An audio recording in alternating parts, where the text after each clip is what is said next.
Selamat pagi anak-anakku yang hebat, generasi milenial yang tangkas. Semoga kalian selalu sehat dan semangat menerima materi online ini. Kenalkan, saya guru SMP Negeri 6 Mataram. Saya mengajar IPA dan kepala perpustakaan di SMP Negeri 6 Mataram. Saya mengucapkan selamat datang di SMP Negeri 6 Mataram.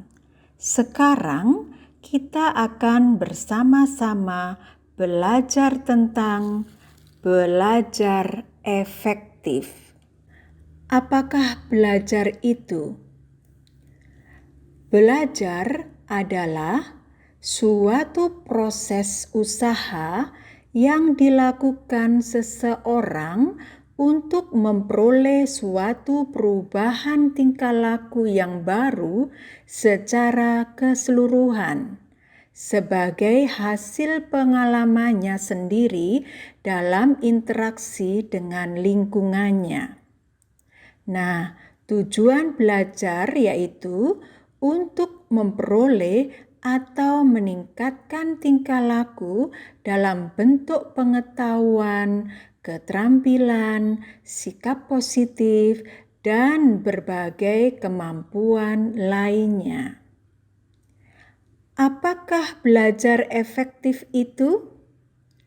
Belajar efektif adalah cara belajar yang teratur, tuntas, secara berkesinambungan, dan produktif, atau menghasilkan kepandaian, pengetahuan, keterampilan, pembentukan sikap mental, dan intelektual yang baik, serta bertanggung jawab. Bagaimana cara belajar yang efektif? Cara belajar yang efektif yaitu membuat suasana belajarmu nyaman. Misalnya, ada pencahayaan yang jelas, tempat duduk yang nyaman, udara yang segar, alat tulis yang tersedia, dan membuat suasana dan hatimu senang. Dan cara yang lain, membuat perencanaan yang baik atau kalian punya jadwal belajar sehingga belajar menjadi teratur. Jangan lupa merangkum pokok pelajaran atau membuat catatan.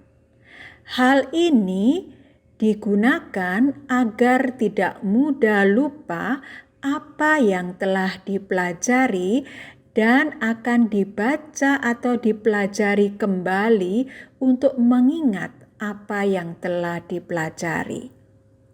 Cara berikutnya yaitu belajar bersama atau kelompok.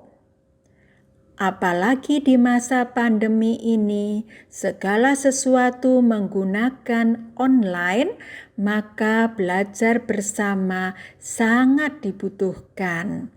Misalnya, kalian belajar cara mengunduh di Google Classroom atau di Zoom atau di fitur-fitur di dalam Google Classroom sehingga dapat mengerti dan jika ada tugas, kalian bisa mengirimkan tugas tersebut. Cara berikutnya yaitu metode mempersingkat. Ini adalah cara belajar yang efektif. Misalnya, kita ingin menyingkat nama-nama planet. Nama-nama planet itu adalah Merkurius, Venus, Bumi, Mars, Jupiter, Saturnus, Uranus, dan Neptunus. Agar efektif, kalian bisa menyingkat dengan Meve Bumayu Saurnep. atau nama-nama warna.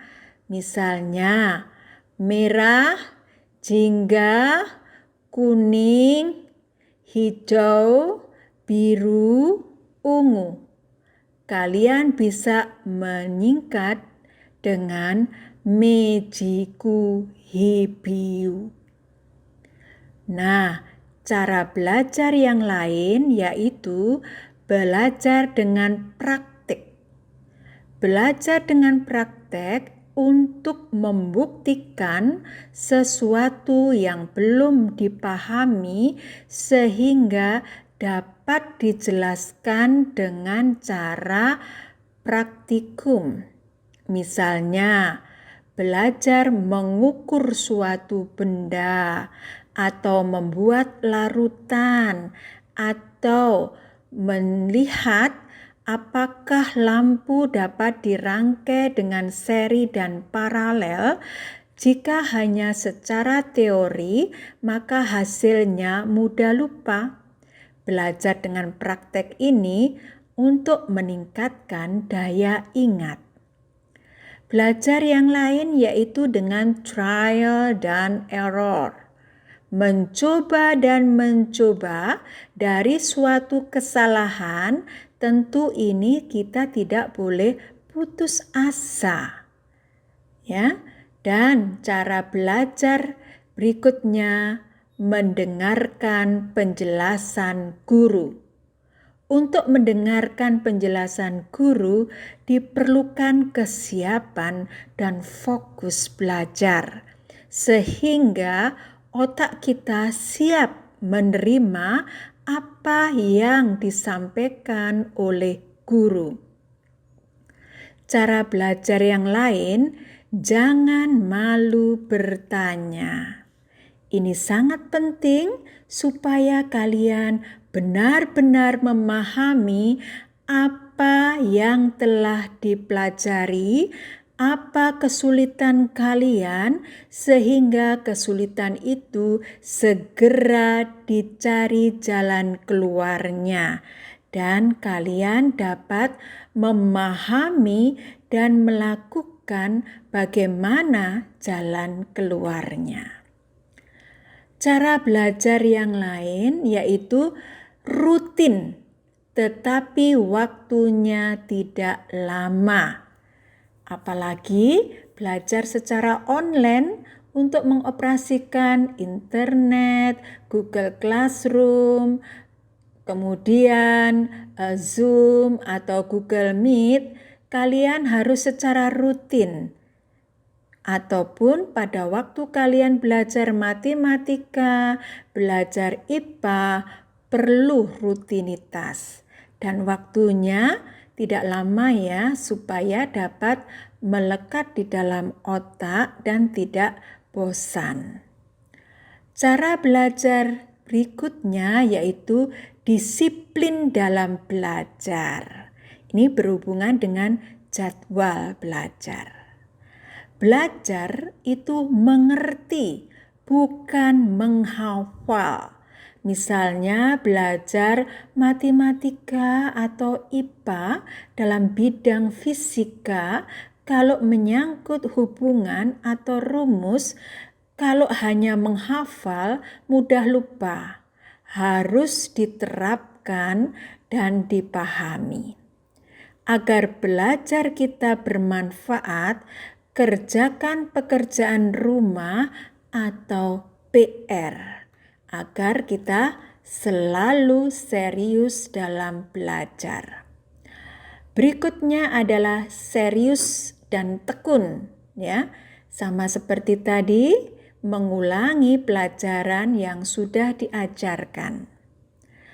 Belajar itu sebaiknya harus jujur dalam mengerjakan tugas dan penilaian.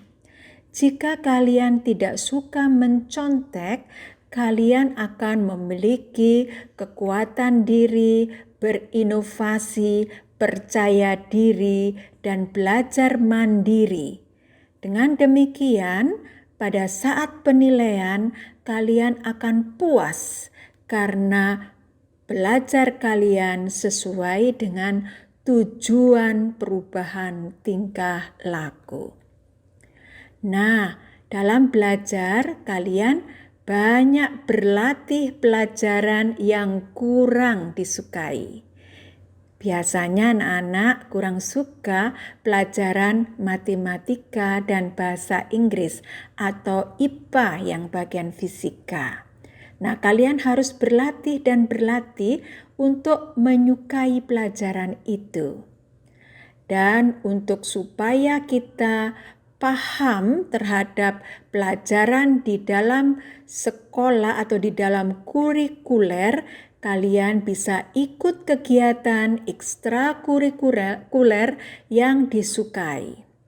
Kemudian cara belajar yang lain yaitu conditioning atau butuh stimulus. Mengapa? Agar ada respon dari diri kita pada saat belajar. Sehingga anak-anak harus dimotivasi, diberi pujian supaya giat dalam belajar.